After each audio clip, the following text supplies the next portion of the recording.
Dito lang po tayo.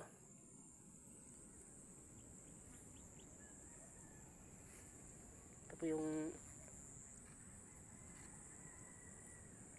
dinaanan ko. Dito po ako nakatambay. Yung kanina po.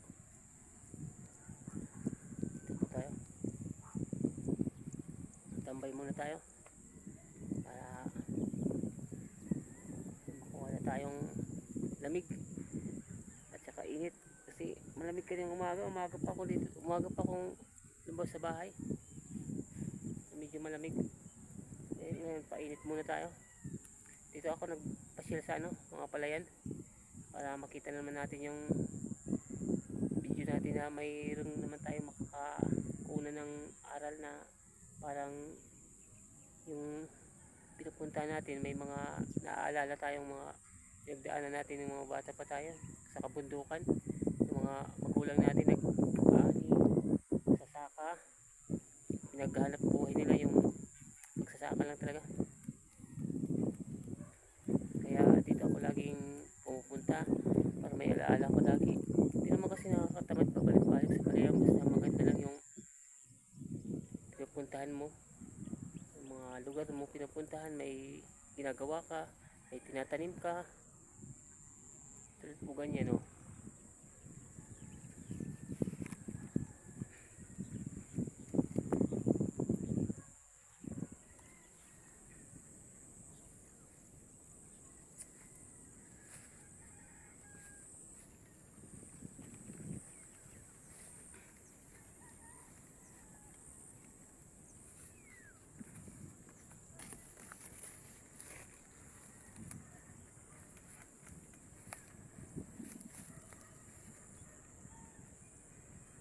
Sarap kasi mamasyal pag ganitong lugar. Sakto lang yung init, tsaka may hangin na malamig. Sakto talaga sa mga ganitong lugar. Mamasdan mo yung mga pinagdadaanan mo, yung nagtatanim pa lang tayo. Ang init, ang pagod, pero pag natapos na tanim, hintay na naman ang anihan. Pag naani natin, makakakain din tayo ng sarili natin pinagpaguran, sarili natin tinanim, sariwang bigas na hindi natin binili, yung sariwa na hindi walang halong chemical, walang halong medicine tulad ng mga komersyal, NFA. Ito yung masarap na sarili nating tanim. Yan, ganyan no? Yan pa mo, mayroon pa natitira dito kasi ano po yan ng tubig, nababad, kaya tumagal siya bago na hinog. Anihin po yan no? Ang sarap yan mga ganyan, bagong ani, bagong mong pinakiskis sa gilingan. Sarap po ng bagong luto niyan, bagong kanin, tamis. Kahit may mga tawagin yung mga ginamos, mga isdang sariwa, sarap po niyan. Shout out po dyan sa lahat ng mga vloggers sa buong bansa at sa mga ka-farmers natin. Shout out po, salamat. Update muna tayo. Ito lang muna, bukas na lang po bago natin video upload. Salamat. Good morning mga ka-farmers. Nandito po muna tayo sa palayan. Maganda kasi dito pasyalan, tambayan. Maginaw pero lumabas na yung init, yung araw. Dito po tayo sa gitna ng palayan, may tinambayan po tayong puno. Medyo hindi gaano mainit kasi may puno po dito. Nandito po yung puno. Ito po yung mga palayan. Mga palayan po yan. Pero wala na po yan yung iba. Tapos na po yan. Mga na po yan dito. Na-harvest na po yan lahat. Yung halos mahigit 70% na ang na-harvest dito. Yung kabuhuan talaga. Yung kabuhuang palayan dito. Yung lupa niya, yung luwang ng palayan dito lahat.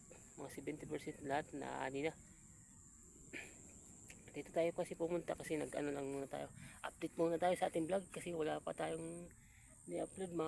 Tagal-tagal na rin bumababa yung ating channel. Kaya kahit paano upload muna tayo. Pakita lang muna natin yung mga lugar natin. Yung mga palayan.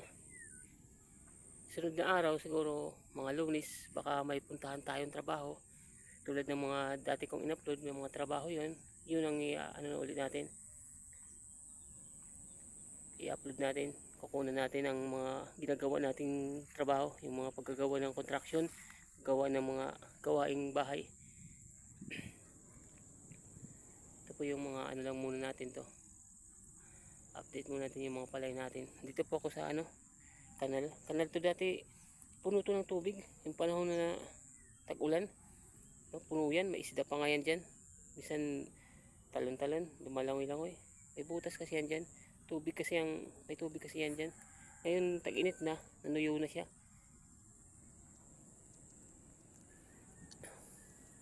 Ito muna tayo. Ito po yung mga naani na, yung po mga bahay-bahay dyan, yun po yung ano namin, barangay sa gilid ng palayan.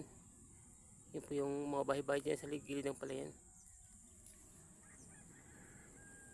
Yun po.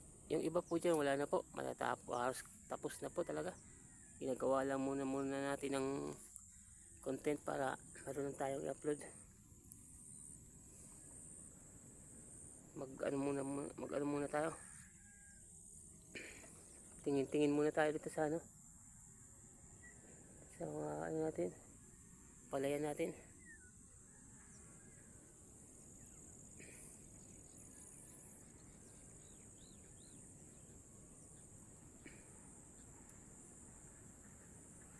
Lang po natin yung camera sa harap ko para makakuha tayo ng pabalik na video.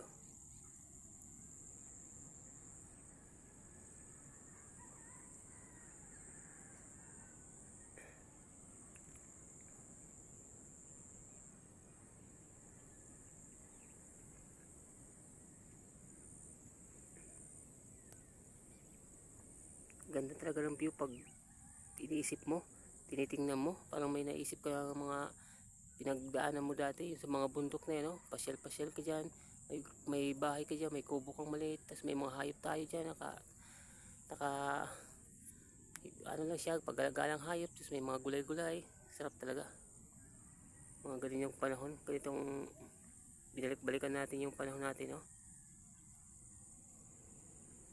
Paklang puno natin.